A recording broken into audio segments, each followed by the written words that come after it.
I'm so glad you've joined us here today at my house. My name is Bruce Weeks, and today we're going to be learning something about cooking on a water smoker. It's January the 2nd. It's about 35 degrees.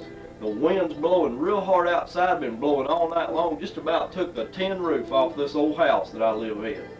But nevertheless, we're going to have a good time. I've got a 21-pound turkey sitting here on the table, and I've got about a 20-pound whole ham in the refrigerator. It's been marinating for about 12 hours in Italian dressing, and I think it's going to be good. Well, let me explain something to you about water smoking. Some of you that may not be familiar with this here device, it's called a water smoker. And inside this water smoker is a grill. Matter of fact, there's two grills inside of it. If I open up this door down here, we can take a look, and I'll show you that this is the bottom grill. And under this bottom grill sits the water pan. And of course there's a charcoal pan where your charcoal actually goes into the bottom. And what we're going to do is we're actually going to take this turkey here, this 21-pound turkey, and we're going to put it on the lower deck. We're going to put it on the deck that is down next to the water pan. And then we're going to take our 20-pound ham that we have, and we're going to place it on the upper side. And what's going to happen is, as we cook this thing overnight, we're going to put it on at about 11 o'clock at night, and I'm going to explain to you some about all the spices and all the sauces and all that stuff that we're going to mix into this concoction before we get started here. But we're going to let this thing cook, and all the drippings off of this ham is going to drip down on this turkey, and this is going to be one of the moistest turkeys that I think you've ever eaten. But nevertheless, this makes a great holiday meal, and you can eat off of this for a week. Now, some of you folks that's thought about, I'll cook things ahead of time, well, let me tell you, this is one of the best ways to do it, because you can get a couple of real good, just home cooked, family gather around the table type meals out of this turkey and this ham, and then you can slice this into sandwich meat, and you can have sandwiches all week long, 3 times a day if you want to, and you'll have plenty to go around. So I'm so glad that you've joined us here to learn a little bit about this art of water smoking.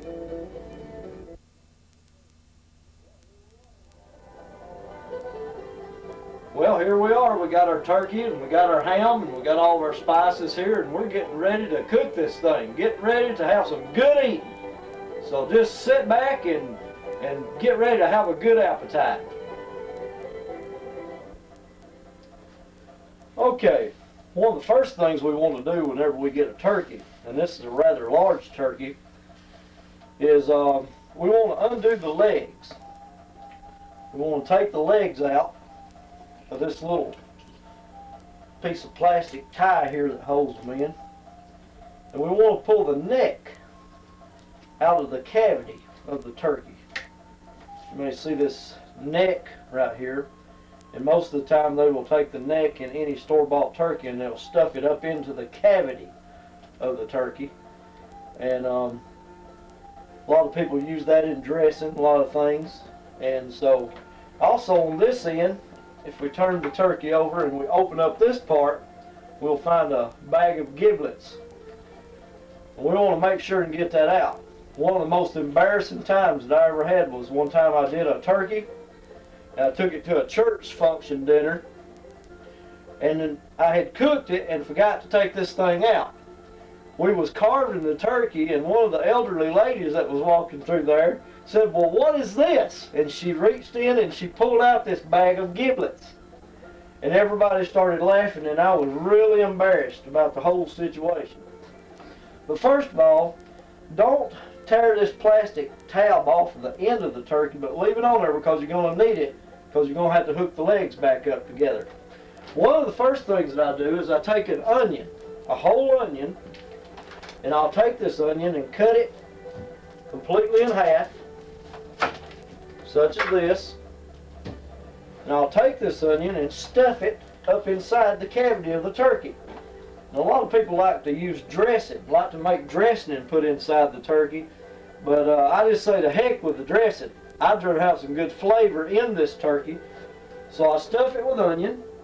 I'm going to take some pieces of green onion, also chopped green onion. I'm going to put it up inside the turkey. I'm going to take a little bit of garlic, not too awful much, but just a little bit, and I'm going to put it up inside the cavity of the turkey. Next thing I want to do is I want to take a little bit of hot sauce.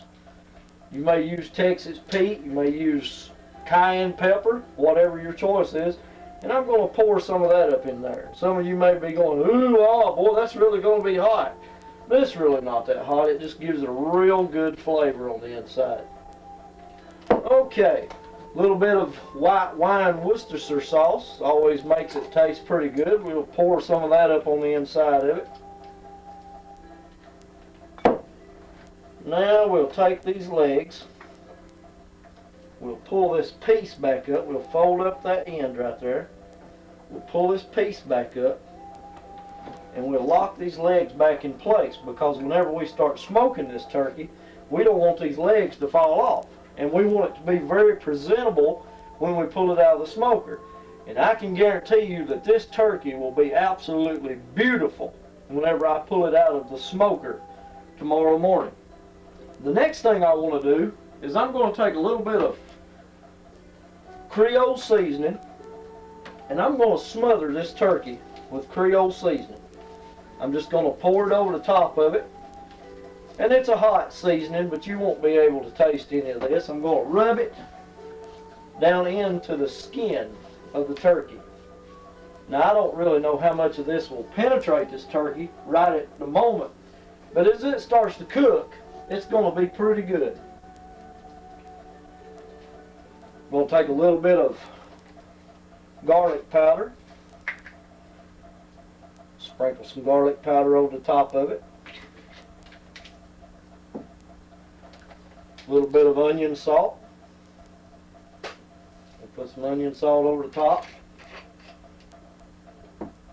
Also, I want you to notice another thing about this turkey is this thermometer here. You may notice this red dot pop-up thermometer. And what that thermometer is for is to tell you whenever you cook this in an oven, it lets you know that this turkey is done. This thermometer will pop up. But we're going to be smoking, so we're going to be really slow cooking. So this thermometer is really no use to us. So we're not even going to bother with that, because once we put this turkey in the smoker, we're never going to open the lid again until it's time to take it out and cut this baby up and eat it.